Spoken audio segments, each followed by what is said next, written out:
கோடை விடுமுறை தொடங்கியுள்ள நிலையில் நீலகிரி மாவட்டம் உதகையில் வரும் 28ஆம் தேதி முதல் ஜூலை 7ஆம் தேதி வரை சிறப்பு ரயில்கள் இயக்கப்படுவதாக தெற்கு ரயில்வே அறிவித்துள்ளது. அதன்படி வெள்ளி, சனி, ஞாயிறு, திங்கள் ஆகிய நாட்களில் குன்னூரிலிருந்து உதகைக்கு காலை 9:40 மணிக்கு ஒரு ரயிலும், உதகையிலிருந்து குன்னூருக்கு மாலை 4:45 மணிக்கு ஒரு ரயிலும் இயக்கப்பட உள்ளது. ஏற்கனவே உதகை மேட்டுப்பாளையம் இடையேயான கோடைக்கால சிறப்பு மலை ரயில் சேவை குறித்த அறிவிப்பு வெளியிடப்பட்டது குறிப்பிடத்தக்கது. திருவண்ணாமலையில் பாலிடெக்னிக் மாணவரின் இருசக்கர வாகனம் பட்டப்பகலில் திருடப்பட்ட சம்பவம் அதிர்ச்சியை ஏற்படுத்தியுள்ளது. வேங்கிக்கால் புதூரைச் சேர்ந்த விக்னேஷ் என்பவர் பாலிடெக்னிக் கல்லூரிக்கு செல்வதற்காக மத்திய பேருந்து நிலையம் அருகே தனது இருசக்கர வாகனத்தை நிறுத்திவிட்டு சென்றுள்ளார்.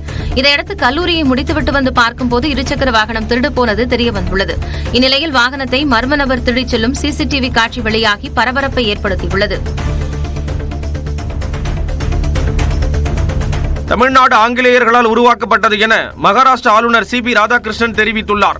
மும்பையில் நடைபெற்ற புத்தக வெளியீட்டு விழாவில் பேசிய அவர், சில மாநிலங்களில் பிரிவினை சக்திகள் இன்றும் தீவிரமாக செயல்படுவதாக கூறினார். இந்தியா ஒருபோதும் ஒரே மாதிரியான நாடாக இருந்ததில்லை என்ற கூற்றை எதிர்ப்பதாக கூறிய சி.பி. ராதாகிருஷ்ணன், கலாச்சார ரீதியாகவும் பாரம்பரிய ரீதியாகவும் இந்தியா எப்போதும் ஒன்றாகத்தான் இருந்தது என்றார். தமிழ்நாட்டை எந்த தமிழனும் உருவாக்கவில்லை என்றும் ஆங்கிலேயர்களால் உருவாக்கப்பட்டது என்றும் ஆளுநர் கூறினார்.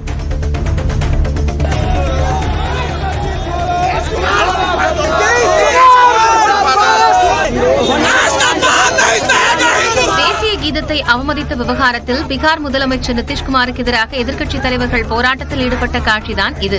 பாட்னாவில் நடைபெற்ற அரசு நிகழ்ச்சியில் பங்கேற்ற நிதிஷ்குமார் தேசிய கீதம் இசைத்தபோது அருகில் இருந்த முதன்மைச் செயலாளரிடம் சிரித்து பேசினார்.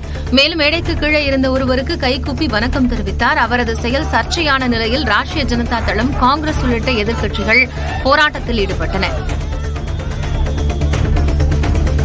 இஸ்ரேலில் பிணை கைதிகளை மீட்பதற்கான பேச்சுவார்த்தை நடத்த அரசு தவறிவிட்டதாக கூறி பல்லாயிரக்கணக்கான இஸ்ரேலிய மக்கள் போராட்டத்தில் ஈடுபட்டனர். டெல் அவீவ் பகுதியில் நடைபெற்ற போராட்டத்தில் காசா போரை முடிவுக்கு கொண்டுவர வேண்டும், புதிய தேர்தலை நடத்த வேண்டும் என்பன உள்ளிட்ட கோரிக்கைகள் அடங்கிய பதாகைகளுடன் ஏராளமானோர் பங்கேற்றனர். போரால் பிணை கைதிகளை மீட்க முடியாது என்றும் பேச்சுவார்த்தை மூலமே உயிர்களை பாதுகாக்க முடியும் என்றும் அவர்கள் வலியுறுத்தினர்.